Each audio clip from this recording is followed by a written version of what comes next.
Musashi called out and a guard appeared.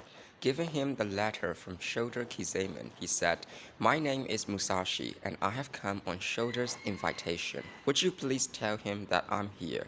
The guard had been expecting him. "They are waiting for you," he said, motioning for Musashi to follow him.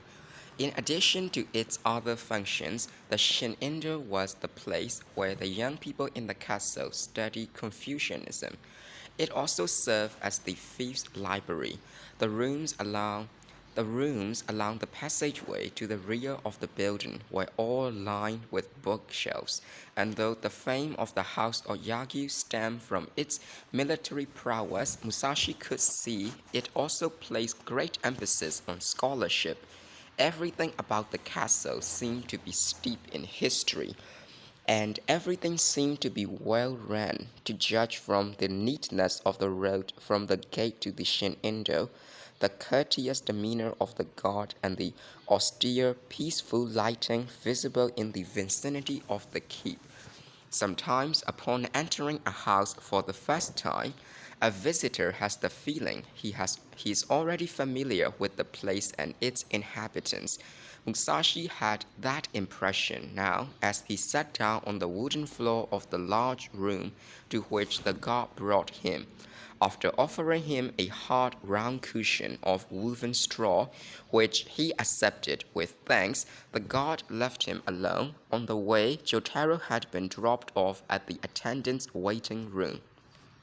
The guard returned a few minutes later and told Musashi that his host would arrive soon.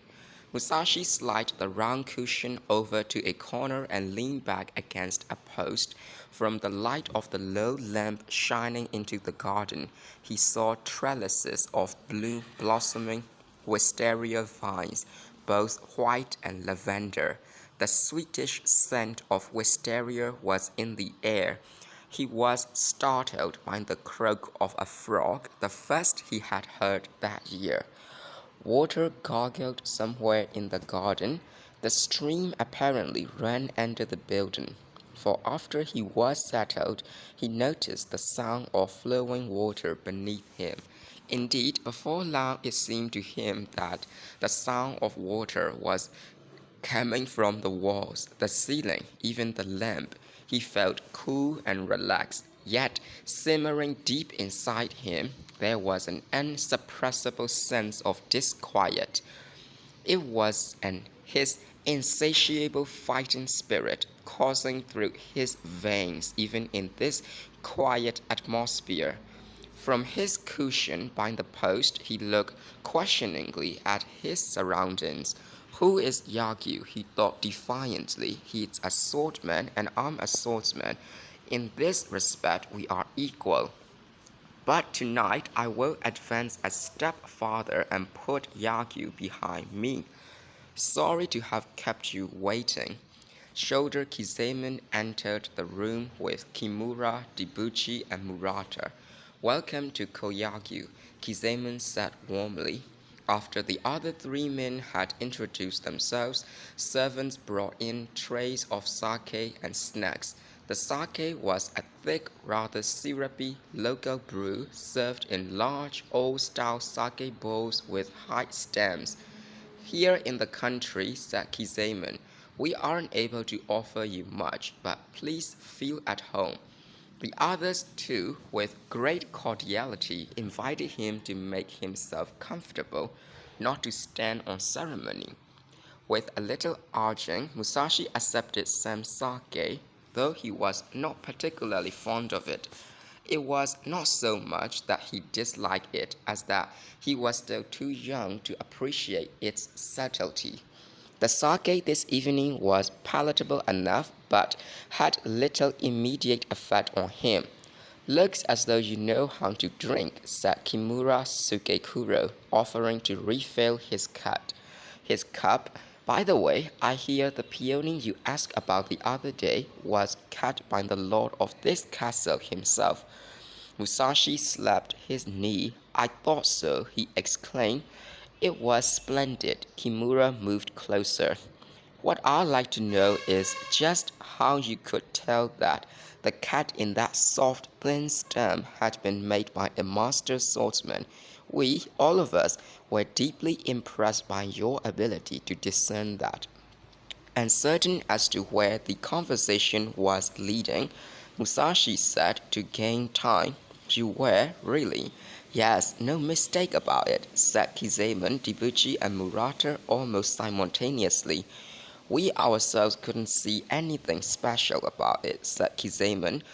We arrived at the conclusion that it must take a genius to recognize another genius.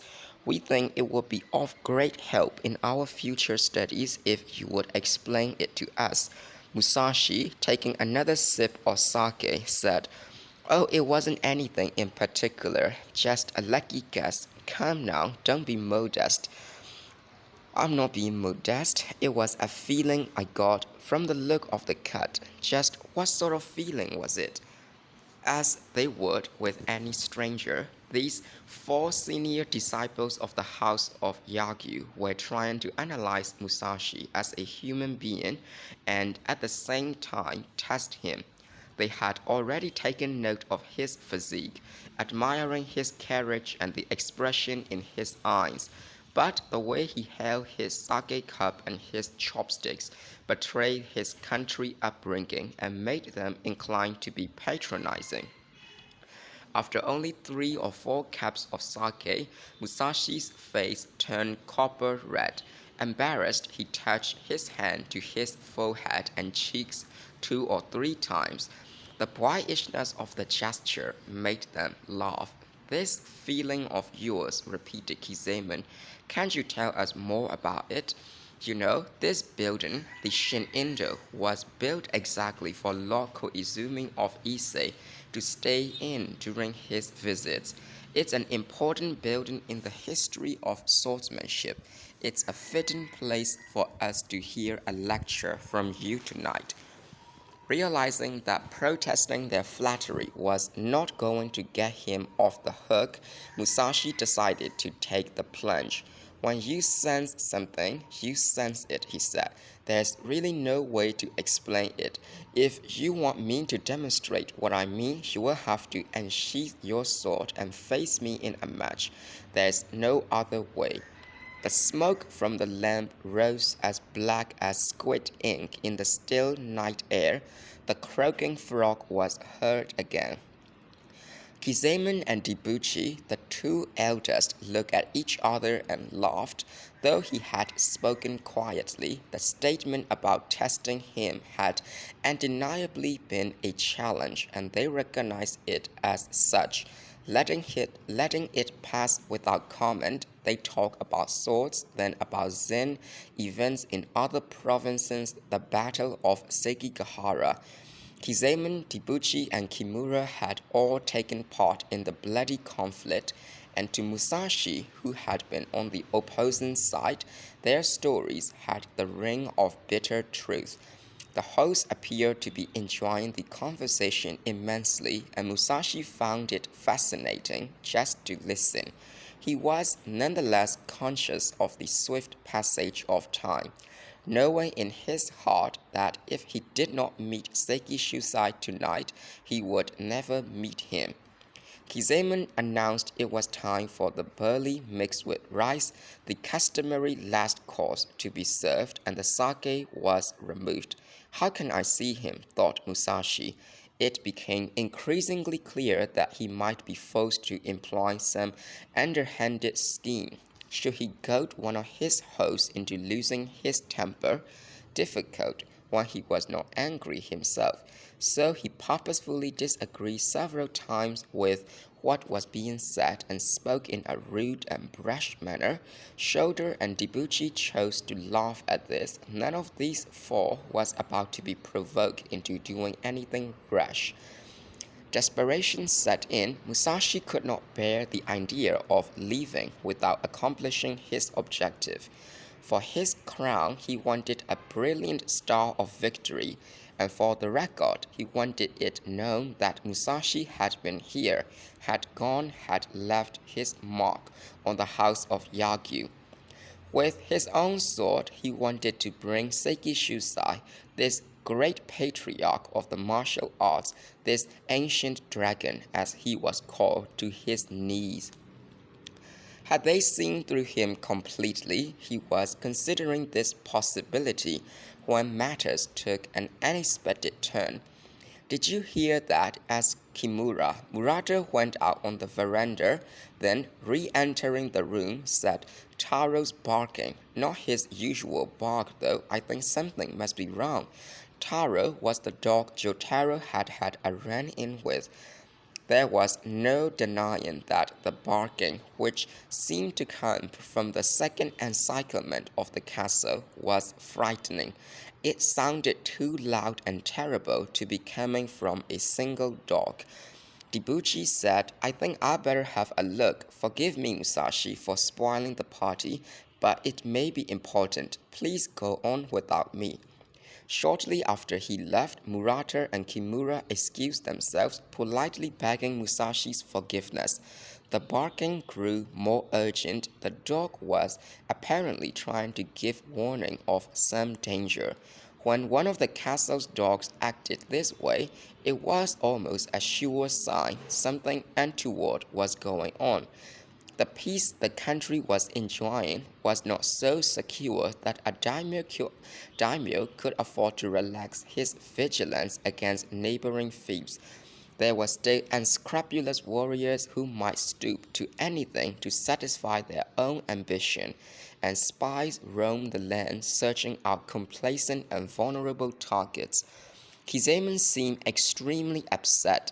He kept staring at the ominous light of the little lamp as if counting the echoes of the unearthly noise. Eventually, there was a long, mournful wail. Kizemon grunted and looked at Musashi. He's dead, said Musashi. Yes, he's been killed. No longer able to contain himself, Kizemon stood up. I can't understand it. He started to leave, but Musashi stopped him, saying, Wait, is Jōtarō, the boy who came with me, still in the waiting room? They directed their inquiry to a young samurai in front of the Shin-Indo, who, after searching, reported the boy was nowhere to be found. A look of concern came over Musashi's face. Turning to Kizemon, he said, I think I know what happened. Would you mind my going with you? Not at all. After 300 yards from the dojo, a crowd had gathered, and several torches had been lit. Besides Murata, Debuchy, and Kimura, there were a number of foot soldiers and guards forming a black circle, all talking and shouting at once. From the outer rim of the circle, Musashi peered into the open space in the middle. His heart sank. There, just as he had feared, was Jōtarō, covered with blood and looking like the devil's own child. Wooden sword in hand, his teeth tightly clenched, his shoulders rising and falling with his heavy breathing. By his side lay Taro, teeth bare, legs outstretched. The dog's sightless eyes reflected the light of the torches. Blood trickled from his mouth. It's his lordship's dog, someone said mournfully. A samurai went toward Jōtarō and shouted, You little bastard, what have you done? Are you the one who killed this dog? The man brought his hand down in a furious slap, which Jōtarō just managed to dodge. Squaring his shoulders, he shouted defiantly, Yes, I did. You admitted I had a reason, huh? I was taking revenge. What? There was general astonishment at Jōtaro's answer. The whole crowd was angry. Taro was the favorite pet of Lord Munenori of Tajima. Not only that, he was the pedigree of offspring of Raiko, a bitch belonging to and much loved by Lord Yorinori of Kishu. Lord Yorinori had personally given the pup to Munenori, who had himself reared it. The slaying of the animal would consequently be investigated thoroughly. and the fate of the two samurai who had been paid to take good care of the dog was now in jeopardy. The man now facing Jōtarō was one of these two. "Shut up," he shouted, aiming his fist at Jōtaro's head. This time, Jōtarō did not duck in time. The blow landed in the vicinity of his ear.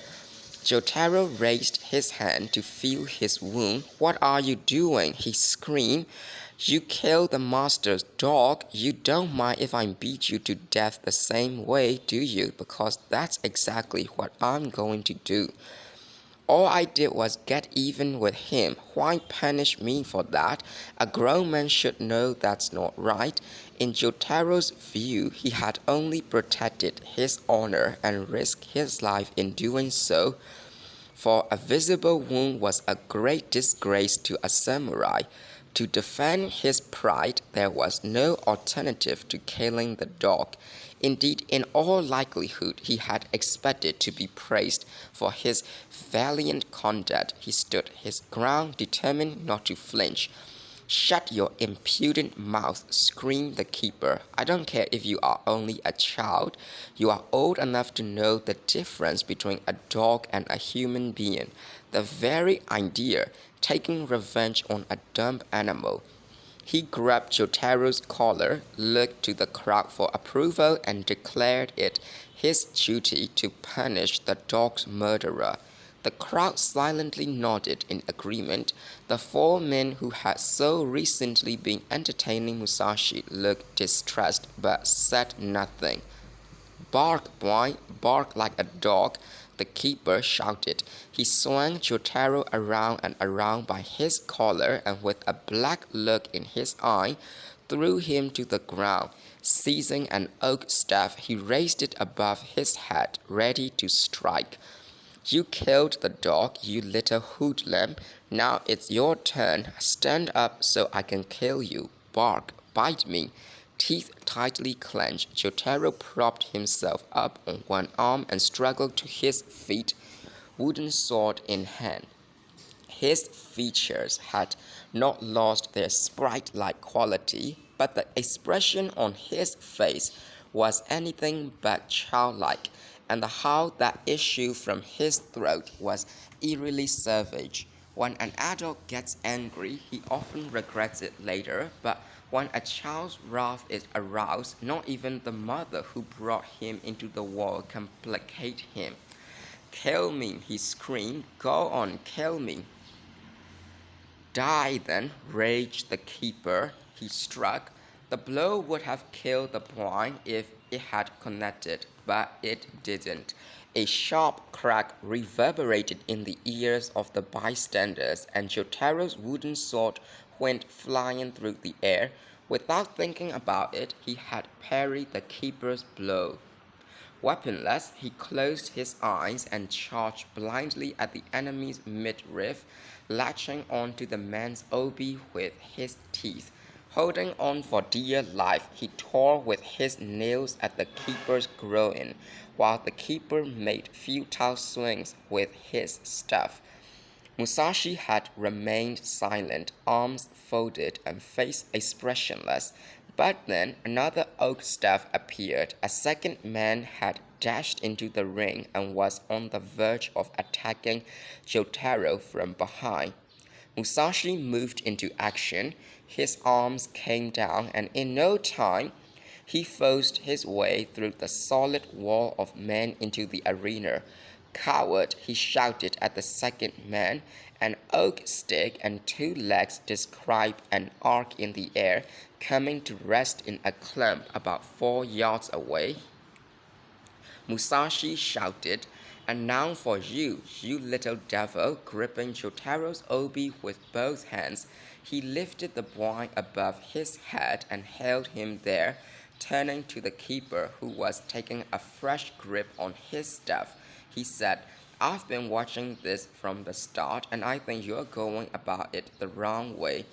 This boy is my servant, and if you're going to question him, you ought to question me too."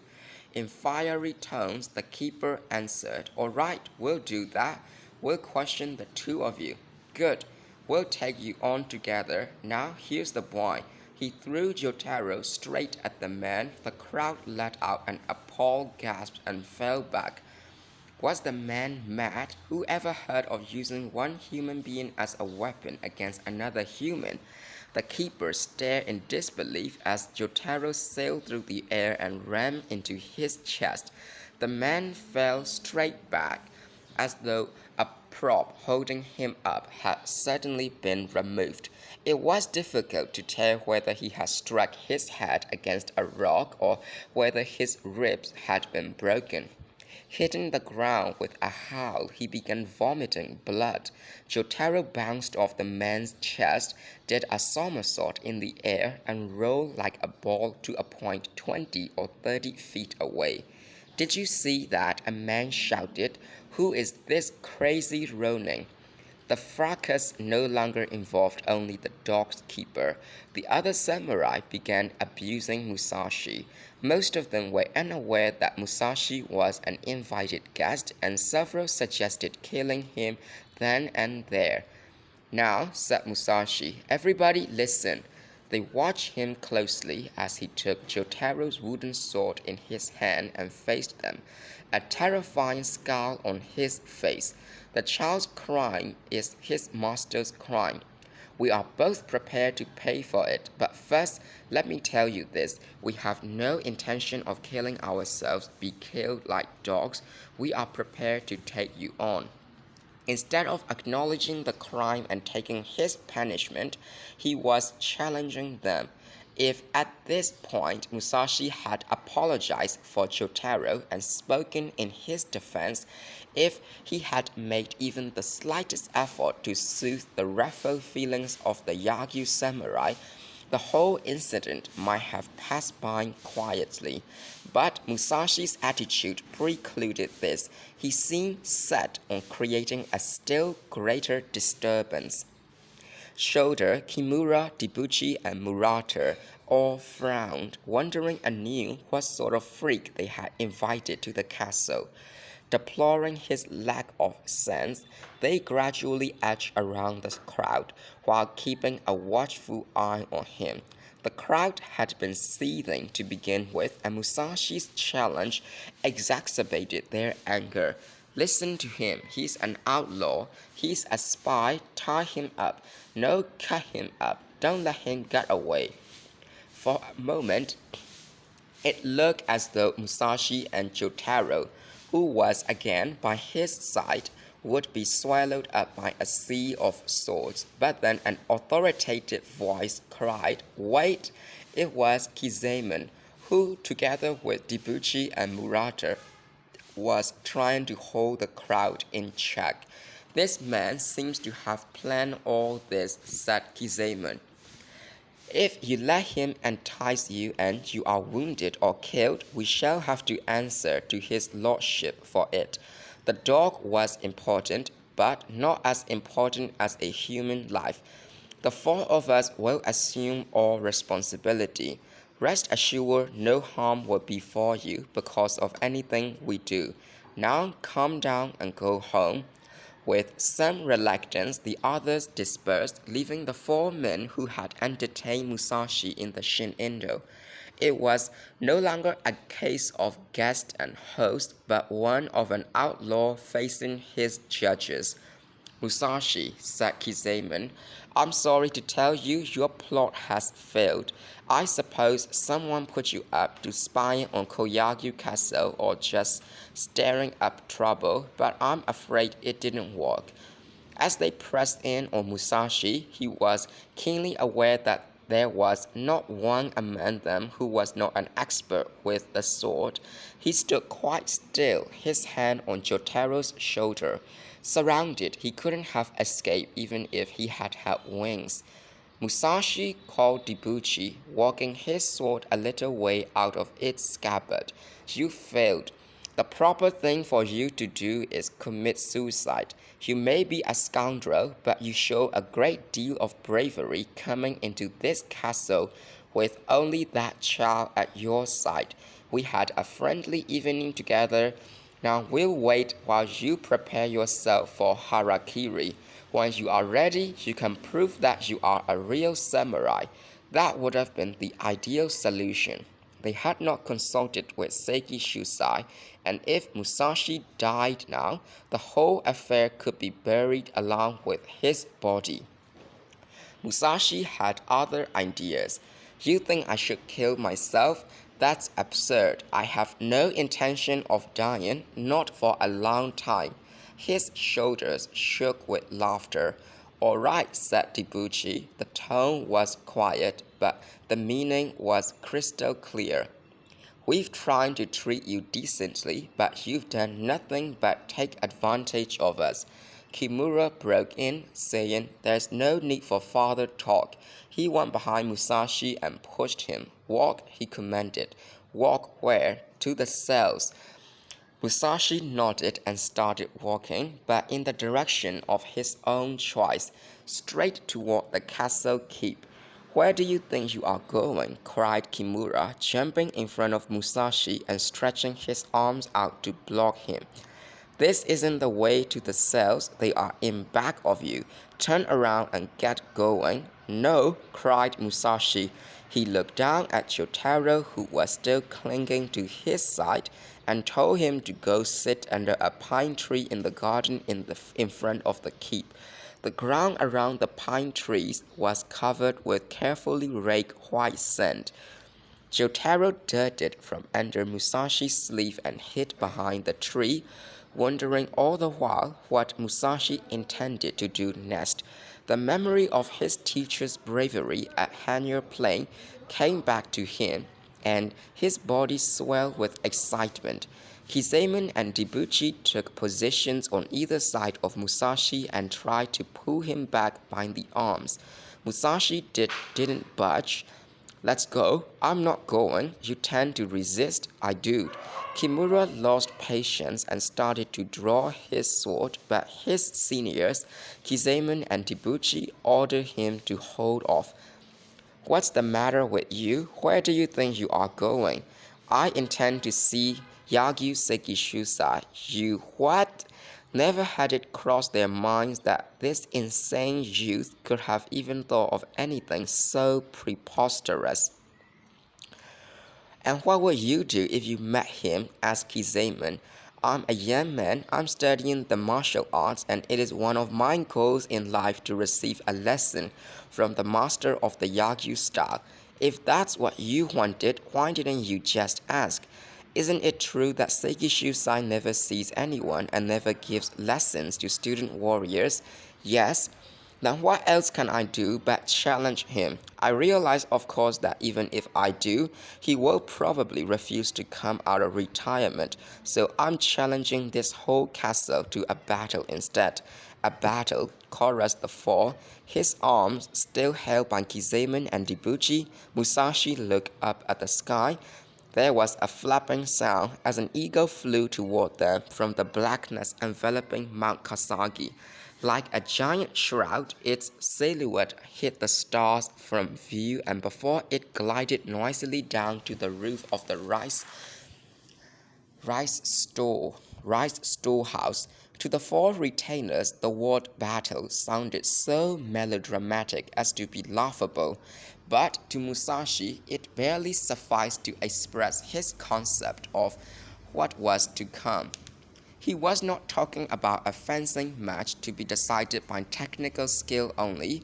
He meant total war, where the combatants concentrate every ounce of their spirit and ability, and even their fates are decided. A battle between two armies might be different in form, but in essence it was the same. It was simple, a battle between one man and one castle. His willpower was manifest in the firmness with which his heels were now implanted in the ground. It was this iron determination that made the word battle come naturally to his lips. The four men scrutinized his face, wondering again if he had an iota of sanity left. Kimura took up the challenge, kicking his straw sandals into the air and tucking up his hakama. He said, Fine, nothing I like better than a battle. I can't offer you rolling drums or clanking gongs, but I can offer you a fight. Shoulder, Debuchy, push him over here. Kimura had been the first to suggest that they should punish Musashi, but he had held himself back, trying to be patient. Now he had had his fill. Go ahead, he urged, leave him to me. At exactly the same time, Kizaiman and Debuchy shoved Musashi forward. He stumbled 4 or 5 paces toward Kimura. Kimura stepped back a pace, lifted his elbow above his face, and sucking in his breath, swiftly brought his sword down toward Musashi's stumbling form. There was a curious gritty sound as the sword flashed through the air. At the same time, a shout was heard, not from Musashi, but from Jōtarō, who had jumped out from his position behind the pine tree. A handful of sand he had thrown was the source of the strange noise. Realizing that Kimura would be gauging the distance so as to strike effectively, Musashi had deliberately added speed to his stumbling steps, and at the time of the strike was much closer to Kimura than the latter had anticipated. His sword touched nothing but air and sand. Both men quickly jumped back, separating themselves by 3 or 4 paces. There they stood, staring menacingly at one another in the tension-filled stillness. This is going to be something to watch, said Kizaiman softly. Debuchy and Murata, though not within the sphere of battle, both took up new positions and assumed defensive stances. From what they had seen so far, they had no illusions about Musashi's competence as a fighter. His evasion and recovery had already convinced them he was a match for Kimura. Kimura's sword was positioned slightly lower than his chest. He stood motionless. Musashi, equally still, had his hand on the hilt of his sword, right shoulder forward and elbow height. His eyes were two white polished stones in his shadowy face. For a time it was a battle of nerves, but before either man moved, the darkness around Kimura seemed to waver, to change indefinably. Soon it was obvious that he was breathing faster and with greater agitation than Musashi. A low grunt, barely audible, issued from Debuchy. He knew now that what had started as a comparatively trivial matter was about to turn into a catastrophe. Kizaiman and Murata, he felt sure, understood this as well as he. It was not going to be easy to put an end to this. The outcome of the fight between Musashi and Kimura was as good as decided, unless extraordinary steps were taken. Reluctant as the 3 other men were to do anything that suggested cowardice, they found themselves forced to act to prevent disaster. The best solution would be to rid themselves of this strange, unbalanced intruder as expeditiously as possible, without themselves suffering needless wounds. No exchange of words was needed. They communicated perfectly with their eyes. Acting in unison, the 3 moved in on Musashi. At the same instant, Musashi's sword, with the twang of a bowstring, pierced the air, and a thunderous shout filled the empty space. The battle cry came not from his mouth alone, but from his whole body.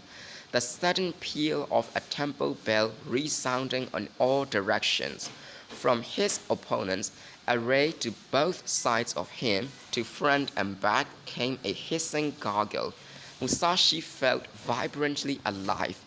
His blood seemed about to burst from every pore, but his head was as cool as ice. Was this the flaming lotus of which the Buddhists spoke? The ultimate heat made one with the ultimate cold, the synthesis of flame and water.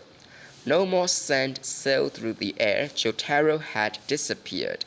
Gusts of wind whistled down from the peak of Mount Kasagi. tightly held swords glinted luminescently. 1 against 4, yet Musashi felt himself at no great disadvantage. He was conscious of a swelling in his veins. At times like this, the idea of dying is said to assert itself in the mind, but Musashi had no thought of death. At the same time, he felt no certainty of his ability to win. The wind seemed to blow through his head, cooling his brain, clearing his vision. Though his body was growing sticky and beads of oily sweat glistened on his forehead, there was a faint rustle like a beetle's antenna. Musashi's sword told him that the man on his left had moved his foot an inch or two. He made the necessary adjustment in the position of his weapon, and the enemy, also perceptive, made no further move to attack. The 5 formed a seemingly static tableau. Musashi was aware that the longer this continued, the less advantageous it was for him. He would have liked somehow to have his opponents not around him but stretched out in a straight line to take them on one by one, but he was not dealing with amateurs. The fact was that until one of them shifted of his own accord, Musashi could make no move. All he could do was wait and hope that eventually one would make a momentary misstep and give him an opening. His adversaries took little comfort from their superiority in numbers. They knew that at the slightest sign of a relaxed attitude on the part of any one of them, Musashi would strike. Here, they understood, was the type of man that one did not ordinarily encounter in this world. Even Kizemon could make no move. What a strange man, he thought to himself. Swords, men, earth, sky, everything seemed to have frozen solid. But then into this stillness came a totally unexpected sound, the sound of a flute, wafted by the wind. As the melody stole into Musashi's ears, he forgot himself, forgot the enemy, forgot about life and death. Deep in the recesses of his mind, he knew this sound, for it was the one that had enticed him out of hiding on Mount Takateru, the sound that had delivered him into the hands of Takuan. It was Otsu flute, and it was Otsu playing it. He went limp inside. Externally, the change was barely perceptible, but that was enough. With a battle cry rising from his loins, Kimura lunged forward, his sword arm seeming to stretch out 6 or 7 feet. Musashi's muscles tensed, and the blood seemed to rush through him toward a state of hemorrhage. He was sure he had been cut. His left sleeve was rent from shoulder to wrist, and the sudden exposure of his arm made him think the flesh had been cut open. For once, his self-possession left him, and he screamed out the name of the god of war. He leaped, turned suddenly, and saw Kimura stumble toward the place where he himself had been standing. Musashi shouted Dibuchi Makobe. "You talk better than you fight," taunted Murata as he and Kizemon scrambled to head Musashi off. But Musashi gave the earth a powerful kick and sprang high enough to brush against the lower branches of the pine trees. Then he leaped again and again and took off. He flew into the darkness. Never looking back, coward Musashi, fight like a man. When Musashi reached the edge of the moat around the inner castle, there was a cracking of twigs and then silence. The only sound was the sweet melody of the flute in the distance. The Nightingales. There was no way of knowing how much stagnant rainwater might be at the bottom of the 30-foot moat. After diving into the hatch near the top and rapidly sliding halfway down, Musashi stopped and threw a rock. Hearing no splash, he leaped to the bottom. where he lay down on his back in the grass, not making a sound. After a time, his ribs stopped heaving and his pulse returned to normal. As the sweat cooled, he began to breathe regularly again. Otsu couldn't be here at Koyagyu, he told himself. My ears must be playing tricks on me. Still, it's not impossible. It could have been her. As he debated with himself, he envisioned Otsu's eyes among the stalks above him, and soon he was carried away by memories. Otsu at the pass on the Mimasaka Harima border, where she had said she could not live without him.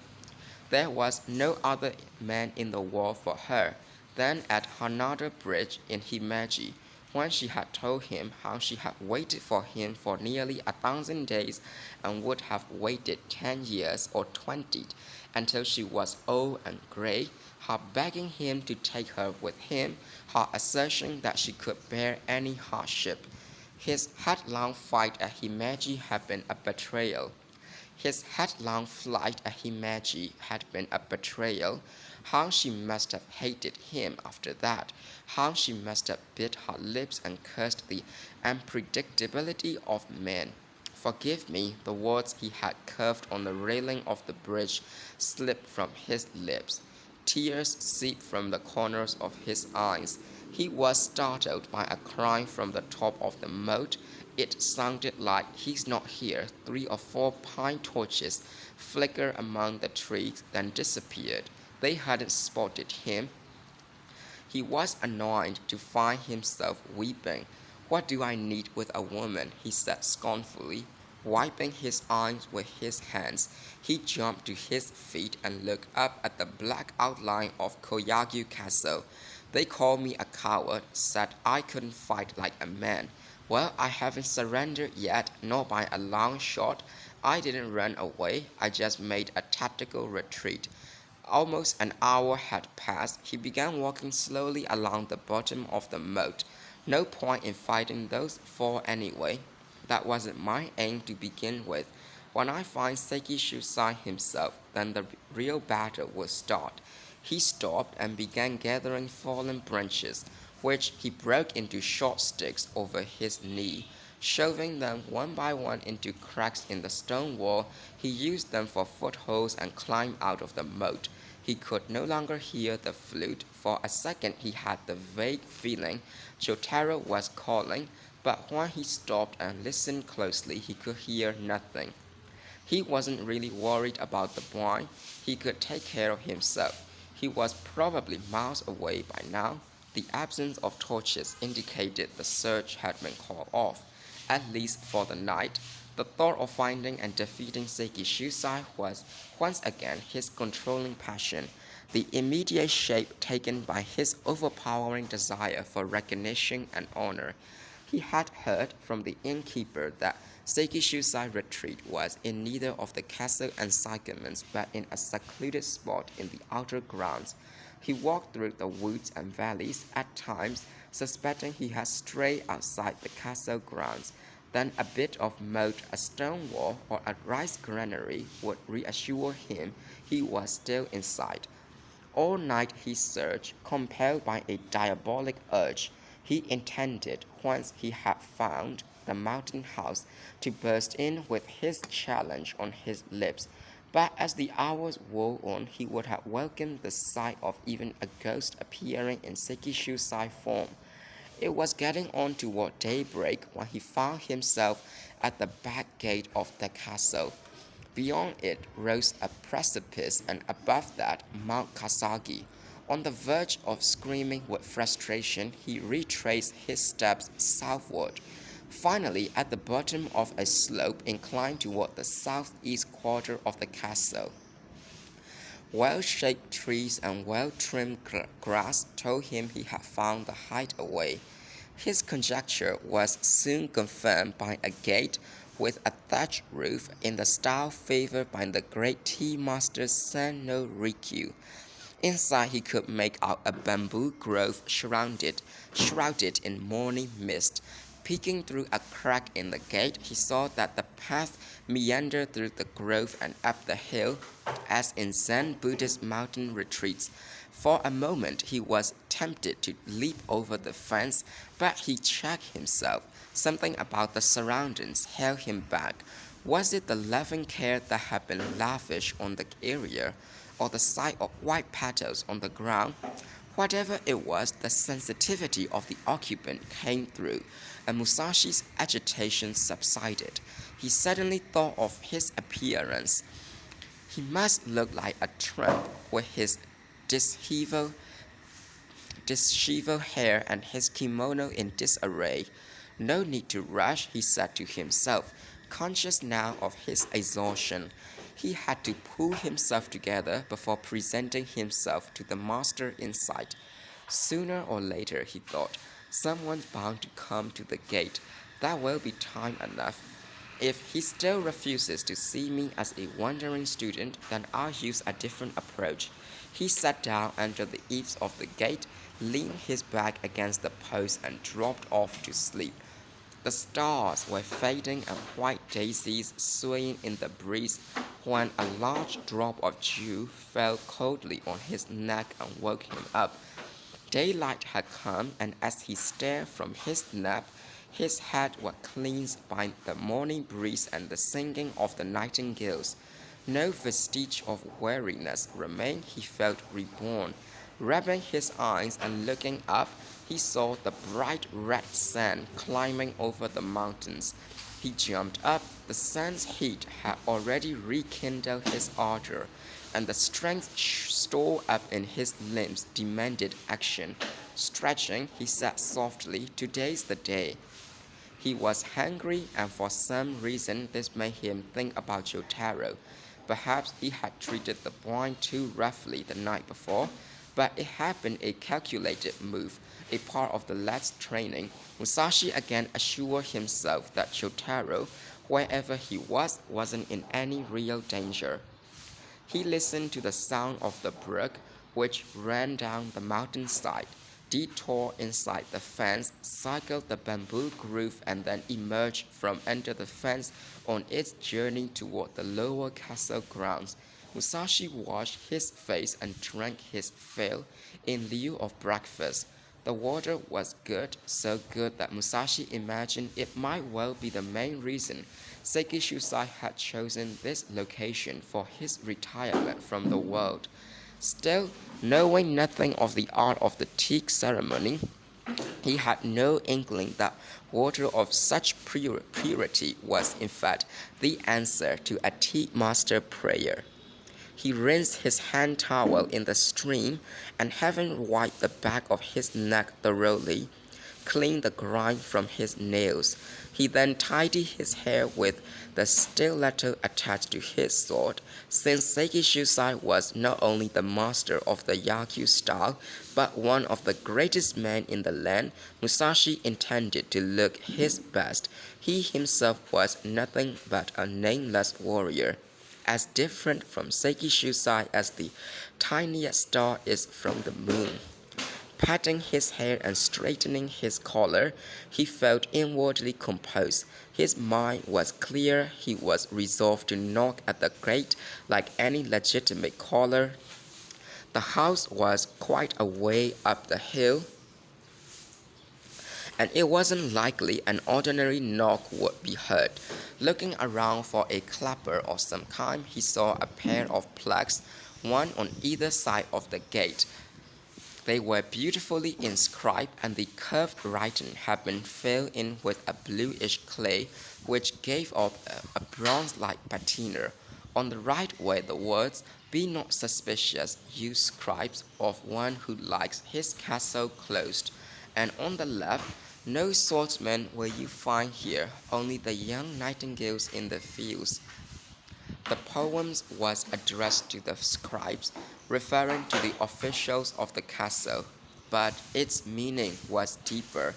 The old man had not shut his gate merely to wandering students, but to all the affairs of this world, to its honors as well as its tribulations. He had put behind him worldly desire, both his own and that of others. I'm still young, thought Musashi, too young. This man is completely beyond my reach. The desire to knock on the gate evaporated. Indeed, the idea of barging in on the ancient recluse now seemed barbarian, and he felt totally ashamed of himself. Only flowers and birds, the wind and the moon should enter this gate. Seiki Shusai was no longer the greatest swordsman in the land, no longer the lord of a fief, but a man who had returned to nature, renouncing the vanity of human life.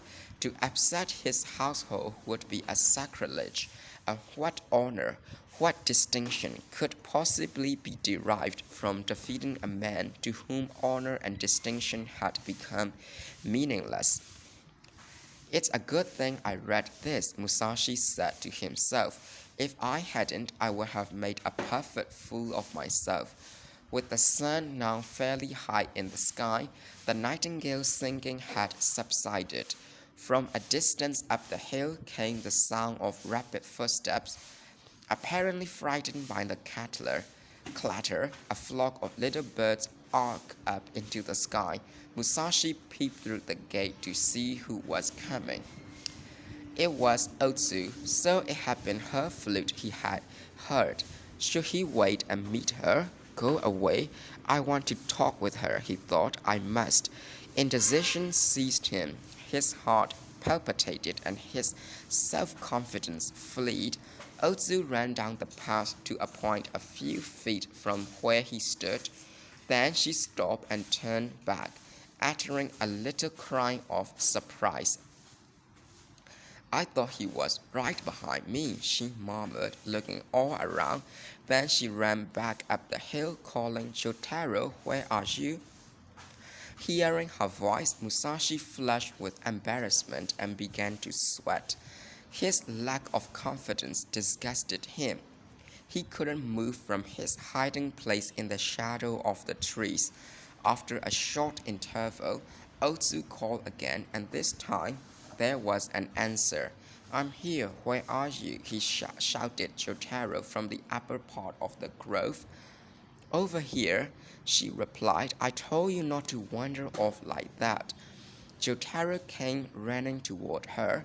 Oh, is this where you are? He exclaimed. Didn't I tell you to follow me? Well, I did, but then I saw a peasant, so I chased it. Of all things, chasing after a pheasant. Did you forget you have to go look for somebody important this morning? Oh, I'm not worried about him. He's not the kind to get hurt. Well, that's not the way it was last night when you came running to my room. You were ready to burst into tears. I was not. It just happened so fast, I didn't know what to do. I didn't either, especially after you told me your teacher's name. But how do you know Musashi? We come from the same village. Is that all? Of course, that's all. That's funny. I don't see why you should start crying just because somebody from the same village turned up here. Was I crying that much? How can you remember everything I did when you can't remember what you did yourself? Anyway, I guess I was pretty scared. If it had just been a matter of 4 ordinary men against my teacher, I wouldn't have worried, but they say all of them are experts. When I heard the flute, I remember you were here in the castle, so I thought maybe if I could apologize to his lordship. If you heard me playing, Musashi must have heard it too. He may even have known it was me. Her voice softened. I was thinking of him as I played. I don't see what difference that makes. Anyway, I could tell from the sound of the flute where you were. And that was quite a performance, storming into the house and screaming about a battle going on somewhere. His lordship was pretty shocked. But he's a nice man. When I told him I had killed Taro, he didn't get mad like all the others. Suddenly realizing she was wasting time, Otsu hurried toward the gate. We can talk later, she said. Right now there are more important things to do. We've got to find Musashi. Seiki Shusai even broke his own rule by saying He would like to meet the man who had done what you said. Otsu looked as cheerful as a flower. In the bright sun of early summer, her cheeks shone like ripening fruit. She sniffed at the young leaves and felt the freshness fill her lungs. Musashi, hidden in the trees, watched her intently, marveling at how healthy she looked. The Otsu he saw now was very different from the girl who had sat dejectedly on the porch of the shippoji, looking out at the wall with vacant eyes. The difference was that then Otsu had had no one to love, or at least such love as she had felt had been vague and difficult to pin down. She had been a sentimental child, self-conscious about being an orphan and somewhat resentful of the fact. Coming to know Musashi, having him to look up to, had given birth to the love that now dwelt inside her and gave meaning to her life. During the long years she had spent wandering around in search of him, body and mind had developed the courage to face anything fate might fling at her. Quickly perceiving her new vitality and how beautiful it made her, Musashi yearned to take her somewhere where they could be alone and tell her everything. How he longed for her, how he needed her physically. He wanted to reveal that hidden in his heart of steel was a weakness. He wanted to retract the words he had carved on Hanado Bridge. If no one were to know, he could show her how tender he could be. He would tell her he felt the same love for her that she felt for him. He could hug her, rub his cheek against hers, crying the tears he wanted to cry. He was strong enough now to admit to himself that these feelings were real. Things Otsu had said to him in the past came back to him, and he saw how cruel and ugly it was for him to reject the simple, straightforward love she had offered. He was miserable, yet there was something in him that couldn't surrender to these feelings, something that told him it was wrong. He was two different men, one longing to call out to Otsu, the other telling him he was a fool. He couldn't be sure which was his real self. Staring from behind the tree, lost in indecision, he seemed to see two paths ahead, one of light and another of darkness. Otsu, unaware of his presence, walked a few paces out from the gate. Looking back, she saw Jōtarō stooping to pick something up. Jōtarō, what on earth are you doing? Hurry up. Wait, he cried excitedly. Look at this. It's nothing but a dirty old rag. What do you want that for? It belongs to Musashi. To Musashi, she exclaimed, running back to him. Yes, it's his, replied Jōtarō as he held the hand towel up by the corners for her to see. I remember it. It came from the widow's house where we stay in Nara. See here. There's a maple leaf design dye on it and a character reading Lin. That's the name of the owner of the dumpling restaurant there. Do you think Musashi was right here? Otsu cried, looking frantically around. Jōtarō drew himself up almost to the girl's height and at the top of his voice yelled, Sensei! In the grove there was a rustling sound. With a gasp, Otsu spun around and darted toward the trees, the boy chasing after her. Where are you going? He called. Musashi just ran away. Which way? That way. I don't see him. Over there in the trees, she had caught a glimpse of Musashi's figure, but the momentary joy she experienced was immediately replaced by apprehension, for he was rapidly increasing the distance between them. She ran after him with all the strength her legs possessed. Jōtarō ran along with her, not really believing she had seen Musashi. You are wrong, he shouted. It must be somebody. Why would Musashi run away? Just look. Where? There she took a deep breath and, straining her voice to the utmost, screamed, "Musashi!" But no more had the frantic cry come from her lips than she stumbled and fell. As Jōtarō held her up, she cried, "Why don't you call him too? Call him, call him." Instead of doing as she said, he froze in shock and stared at her face. He had seen that face before, with its bloodshot eyes, its